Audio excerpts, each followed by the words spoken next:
देखिए, भारतीय जनता पार्टी भी चुनाव लड़ रही है, जनसुराज भी मैदान में है, महागठबंधन तो है ही। घोषणा सब कर रहे हैं, वादा सब दे रहे हैं, लेकिन इस बार जो ऐलान तेजस्वी यादव ने किया है ना, वो बाकी सब पर भारी पड़ गया है। पहली बार किसी नेता ने भीड़ को खुश करने के लिए नहीं किया है, पूरे राज्य को खड़ा करने का वादा किया है।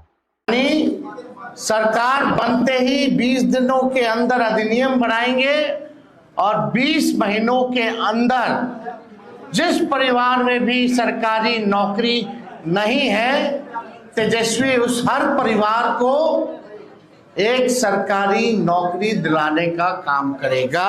कह रहे हैं सरकार बनते ही 20 दिन के अंदर अधिनियम लाएंगे और 20 महीने के अंदर हर उस परिवार को एक सरकारी नौकरी देंगे जिसके घर में आज तक कोई नौकरी नहीं है।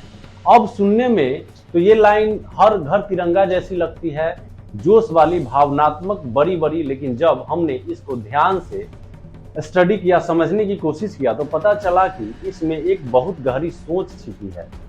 और अगर इसे ईमानदारी से लागू कर दिया गया तो बिहार में भारत का सबसे अलग राज्य बनने की क्षमता है। हमने जब तेजस्वी यादव का भाषण सुना तो लगा कि फिर वही राजनीति की भीड़, वही फ्री का तमाशा होगा, क्योंकि आजकल तो हर कोई कह रहा है 125 यूनिट फ्री बिजली, 200 यूनिट फ्री बिजली, माई बहन योजना, बुजुर्ग पेंशन, मतलब सब कोई मुफ्त का महोत्सव चला रहा है। लेकिन जब तेजस्वी बोले कि हमारे पास रोड मैप है और उस रोड मैप का एक ही लक्ष्य है, हर परिवार में एक नौकरी, तो लगा आदमी सिर्फ बोल नहीं रहा है, कुछ सोच के बोल रहा है। अब जरा सच्चाई की तरफ हम लोग रुक करें, जानने की कोशिश करें कि जो तेजस्वी यादव बोल रहे हैं उसमें सच्चाई क्या है। तो बिहार में सिर्फ सपनों की कमी नहीं है, यहाँ नौकरियों की भी कमी है। पुलिस विभाग में हजारों पद खाली है, अस्पताल में डॉक्टर और नर्स नहीं है, स्कूलों में शिक्षक की कमी है, रेलवे, पंचायत, सचिवालय, हर जगह कुर्सियां खाली है, फाइलें बिना हाथों में पड़ी है। अब सोचिए, अगर इन सभी जगहों पर भर्ती कर दी जाए तो लाखों युवाओं को रोजगार मिलेगा और सिस्टम अपने आप चलने लगेगा। थाने में केस तेजी से निपटेगा, अस्पताल में इलाज मिलेगा, स्कूल में पढ़ाई होगी और बिहार का आदमी पहली बार कहेगा सरकारी दफ्तर गया था और काम हो गया। अब ये बात हवा में नहीं है, डेटा बताता है कि बिहार में करीब 3.5 लाख पद खाली है और इन पदों को भरने के लिए सरकार को कोई नया पहाड़ नहीं तोड़ना है, बस पुराने सिस्टम को सही करना है। अब सवाल ये उठता है, इतना पैसा आएगा कहां से, क्योंकि सरकारी नौकरी का मतलब सरकारी वेतन। तेजस्वी कहते हैं पैसा है, बस वो गलत जगह जा रहा है। बिना पैसा का हर साल भ्रष्टाचार, बाढ़ और खराब प्रोजेक्ट्स में डूब जाता है। हर साल अरबों रुपए सिर्फ पुल टूटने में, फर्जी टेंडरों में और वीआईपी कल्चर में बर्बाद हो जाता है। अगर यही पैसा सही जगह लगाया जाए, नौकरी देने के लिए बिहार को दिल्ली की भीख नहीं मांगनी पड़ेगी, वो अपने दम पर खड़ा हो सकता है। सच कहूं तो अगर बिहार के बजट का सिर्फ 10% भी ईमानदारी से काम में लगाया जाए तो हर साल लाखों नौकरियां बन सकती है। लेकिन इसके लिए सबसे जरूरी है करप्शन का सफाया। बिहार का सबसे बड़ा रोग है चाय पानी, हर काम के पीछे रिश्वत का चक्कर होता है।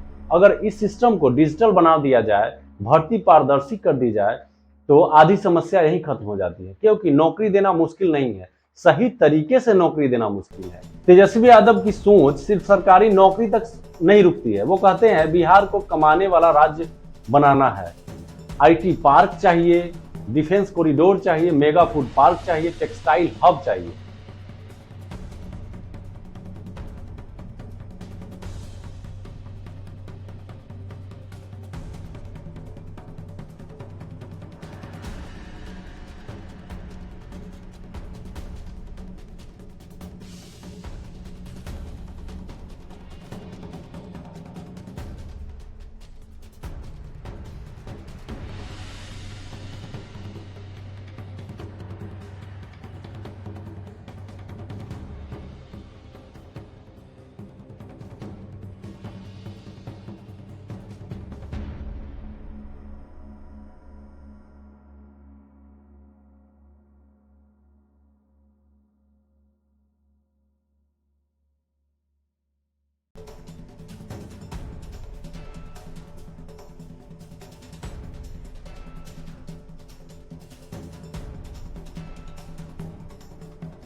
वैसे गायकों पे रोक लगाना चाहिए, वैसे गायकों को पकड़ करके कानून के अधिकार में लेना चाहिए, क्योंकि भ्रष्ट नेता के हाथों में बड़ी योजना कभी सफल नहीं हो सकती। अब आती है बात ब्रीफी कल्चर की।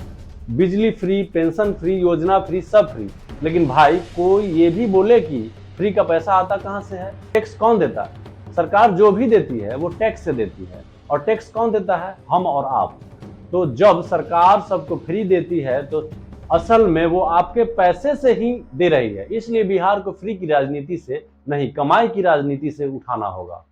अब जिम्मेदारी सिर्फ नेताओं की नहीं है, जनता को भी अपनी सोच बदलनी होगी, क्योंकि जब जनता सवाल नहीं पूछती तो नेता जवाब देना बंद कर देता है। हमें पूछना होगा सरकार क्या देगी, नहीं सरकार कैसे कमाएगी, क्योंकि जो राज कमाता नहीं वो बांट बांट के खुद खोखला हो जाता है।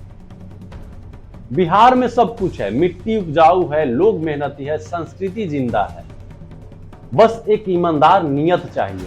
तेजस्वी यादव की ये घोषणा उसी नियत की परीक्षा है। अगर वो इसे सच में निभा पाए तो बिहार सिर्फ भारत का राज्य नहीं रहेगा, भारत की प्रेरणा बन सकता है। और इसमें इस प्रेरणा को इस बार मजबूती से लागू करने का दम इस बार तेजस्वी के साथ। तेजस्वी एक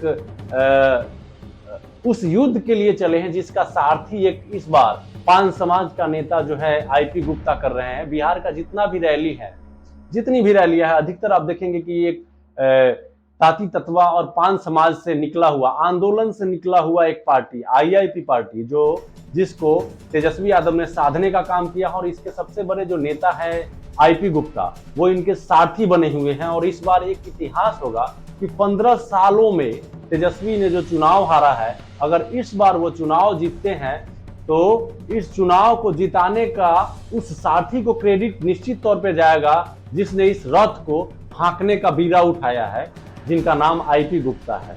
और बिहार में नैरेटिव सेट किया जाता है कि महागठबंधन आएगा तो जंगल राज लौट जाएगा।